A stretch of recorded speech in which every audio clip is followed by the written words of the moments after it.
Hey there, Sharon Horne-Ellstrom here. Welcome to day 34 of our Be a Better You annual challenge. Today we are thinking about, and we're going to come up with probably 3 to 5 to 10, how many ever works for you, confidence-related core values. We're going to explore and ask ourselves the question, what are my core values related to confidence? I'm going to share a handful of mine plus one, and I probably got others, but I haven't given it that much thought yet. I'll do the assignment right along with you today. And then we're going to use a tool called Power Questions to help us to reinforce the core values, because core values are like positive beliefs. We want to find ways to reinforce them.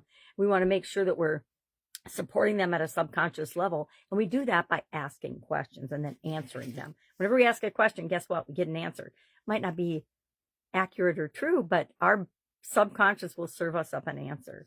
So what are some examples of core values with respect to confidence? Number one, self-worth. Do you believe in yourself? Do you think you are worthy and of value enough to show up in the world as who you are, creating what it is that you want in the world? Confidence is, and confident people understand that we have to take care of ourselves first before we can take care of other people. People that are healthy, take care of themselves, get enough sleep, exercise, all the physical things we'll talk about when we get to physical area and aspect of the life framework are important because they give us a level of energy and competence and confidence to face the different things that come up in our life, which leads to my second core value with respect to confidence, and that is resilience.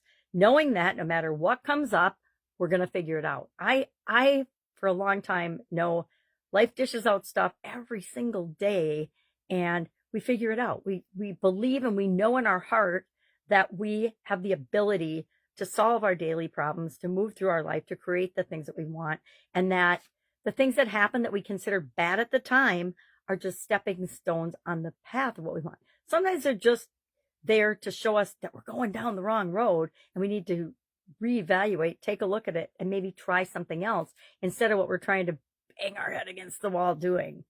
Authenticity is another one of my core values. Getting a whole lot of that now that Facebook Live has taken away the filters, and that's kind of a double-edged sword. I thought they were fun to use, but I also found some of them extremely disturbing, which might be why they took them away. So what you see is what you get.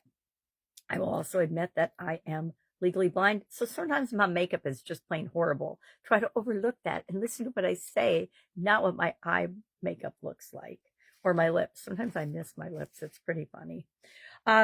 Another one of my personal confidence core values is growth mindset. Why? Because I know if I'm always learning, always growing, always reading, always studying and becoming a little bit better and more knowledgeable in different areas and aspects that can help me in different areas of my life, that makes me more competent and confident, right?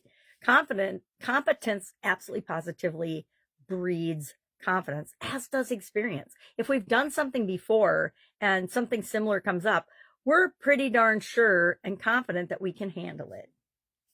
Courage is another core value with respect to confidence, and I think this is the one I was just thinking ahead today as I looked at the list. I think this is probably the one that I'm going to apply the SOAP framework to, because I would say I have gotten very comfortable, and if I'm too comfortable and doing the same things all the time, that means that I'm not stretching my comfort zone, and I'm not showing courage, and I'm not facing fears and doing it anyway, right? So I already identified that as probably the area that I'm going to SOAP with respect to confidence in the next week or so.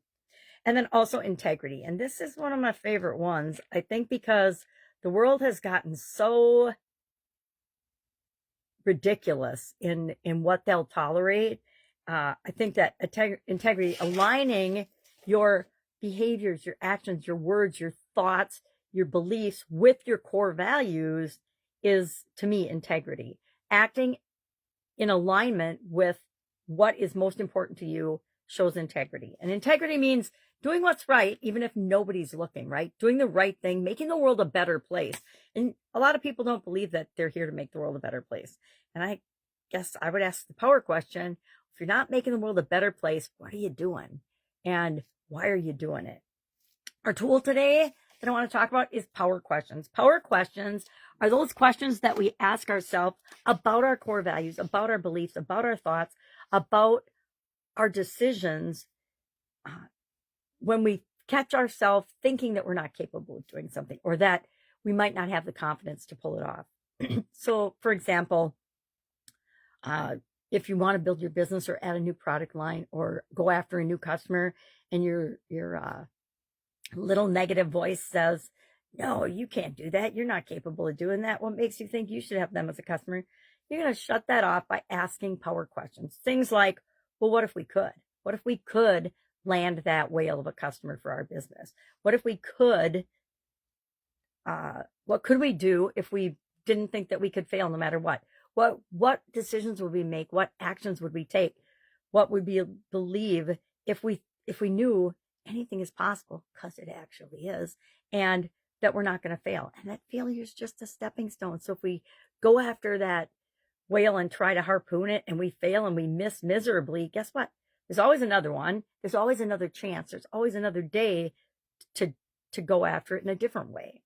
And then I like to ask myself the question, what's the best that can happen?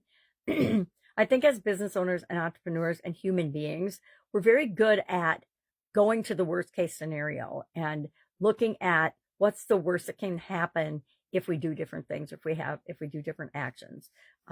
And a lot of our fears, which comes from, to the courage topic, are just stuff we made up in our head that would never, ever happen, or the probability of them happening is so minute that we're goofy to not go for what it is that we want.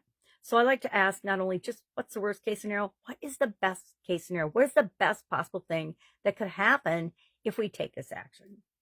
I like to ask both sides of the coin. I think it's always a good balanced way of looking at things.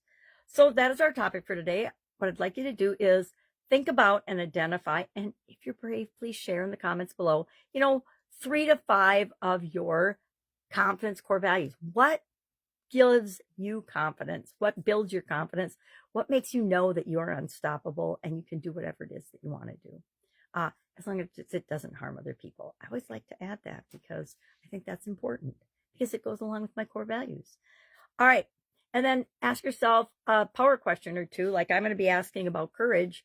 What if I could be courageous and fearless in more situations? Yada, yada, yada. That's it. If I can help you in any way, ask. Otherwise, have a fantastic day, and I will, of course, be with you tomorrow.